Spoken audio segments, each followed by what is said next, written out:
नमस्कार शेतकरी मित्रांनो, पीक पाणी या शेतीविषयक माहितीवर तुमचं सर्वांचं स्वागत आहे.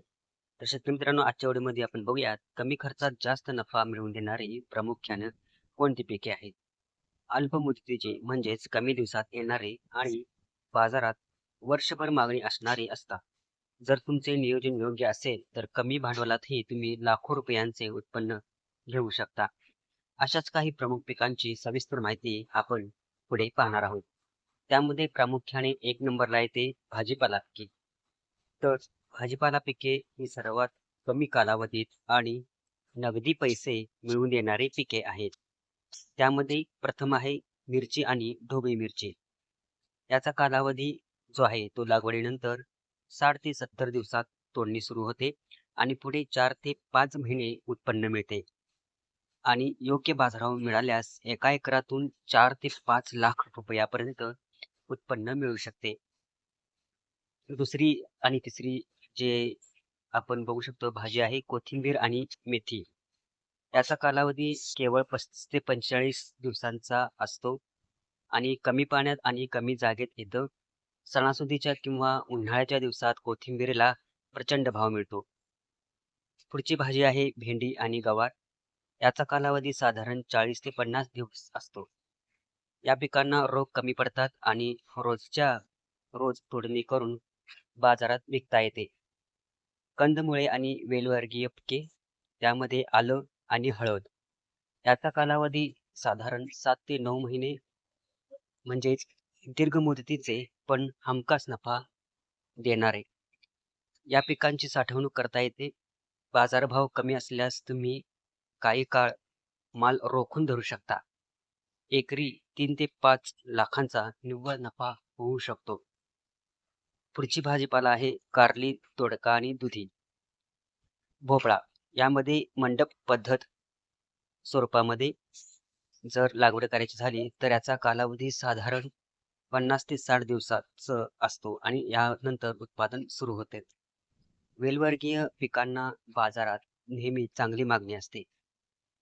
मल्चिंग पेपर आणि ठिबक सिंचनाचा वापर केल्यास खर्च खूप कमी येतो.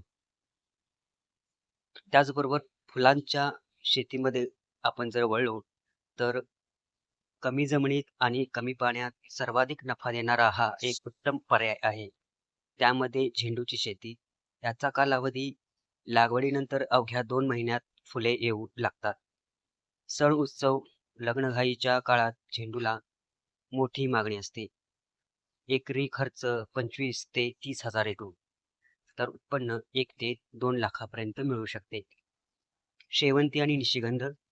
याचा कालावधी जो आहे तो एकदा लागवड केल्यावर वर्षभर किंवा त्याहून अधिक काळ फुले मिळतात. बाजारात रोजच्या रोज रोख पैसे देणारे हे पीक आहे. पुढचे जर आपण बघितलं तर औषधी आणि सुगंधी वनस्पती कोणत्या आहेत, तर त्यामध्ये सफेद मुसळी आणि अश्वगंधा. या पिकांवर रोग आणि किडींचा प्रादुर्भाव नगण्य असतो. तसेच मोकाट जनावरे उदाहरणार्थ हरणे, रानडुकरे हे पीक खात नाहीत.